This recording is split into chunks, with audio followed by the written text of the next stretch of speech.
আসসালামু আলাইকুম রহমতুল্লাহ। প্রিয় বন্ধুরা, আপনাদের কাছে আমার একটাই অনুরোধ, প্লিজ এই ভিডিওটি আপনারা যে যেখান থেকে দেখতেছেন ভিডিওটি আগে শেয়ার করে দিন।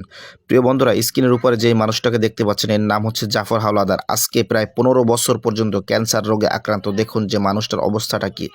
তো প্রিয় বন্ধু, আপনাদের কাছে অনুরোধ, এই লোকটার ভিডিওটি আপনারা যে যেখান থেকে দেখতেছেন যতটুকু পারেন আপনার সামর্থ্য অনুযায়ী আপনি তাকে একটু টাকা দিয়ে পয়সা দিয়ে একটু আপনি সহযোগিতা করেন, এবং যদি না পারেন আপনি অন্ততপক্ষে ভিডিওটি একটাবার শেয়ার করে দিন।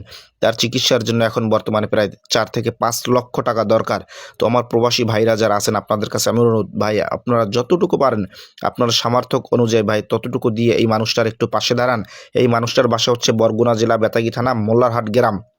আপনারা চাইলে সরাসরি এই মানুষটা রমজান মাসে একবেলা যে খাবে, রোজা রাখবে, সেই রোজা রাখার মতন সেই সামর্থ্য নেই, এবং ভাত খাবার মতন সামর্থ্য নেই। কারণ এই মানুষটার পৃথিবীতে মা বাবা ভাই বোন আত্মীয় স্বজন কেউ নেই। এক কথায় এই রমজান মাসে এই মানুষটা না খেয়ে তারপর রোজা রাখতেছে। গতকালকে আমি যখন গিয়েছি এই মানুষটার কাছে, সে আমাকে দেখে কান্না শুরু করে দিয়েছে। আমাকে বলতেছে যে ভাই, আমি রমজান মাসে না খেয়ে তারপর রোজা রাখি। যে এই প্রতিবন্ধী ভাইটি দেখেন, যে যার মা নাই বাবা নাই, পৃথিবীতে যার কেউ নেই, দেখেন আল্লাহ ছাড়া একমাত্র কেউ নেই। তো আপনারা 10-এর লাঠি 1-এর বোঝা, আমাদের সমাজে একটা কথা আছে। তো আপনারা যদি একটু সহযোগিতা করেন, এই একটু সহযোগিতার মাধ্যমে হয়তো একটা মানুষের জীবনটা বেঁচে যেতে পারে। কত জায়গায় তো কত টাকা আমরা কত জায়গায় খরচা করি।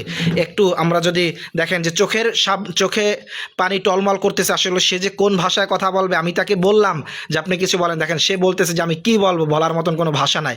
তো দেখেন একটা মানুষ কতটা অসহায় হলে সে এই কথা বলতে পারে। তো প্রিয় বন্ধুরা, আপনারা ভিডিওটি বেশি বেশি শেয়ার করে দিবেন। প্রিয় বন্ধুরা, আপনাদের কাছে সর্বশেষ একটা কথাই বলি, টাকা পয়সা দিয়ে যদি হেল্প নাও করতে পারেন অন্ততপক্ষে ভিডিওটি একটাবার শেয়ার করে দিন। আর যতটুকু পারেন আপনার সামর্থ্য অনুযায়ী এই মানুষটার একটু পাশে দাঁড়ান। কারণ এই মানুষটা এই রমজানে খাবারের মতন তার কাছে কোনো টাকা পয়সা নেই। আমার সামর্থ্যে যতটুকু ছিল আমি ততটুকু দিয়েছি।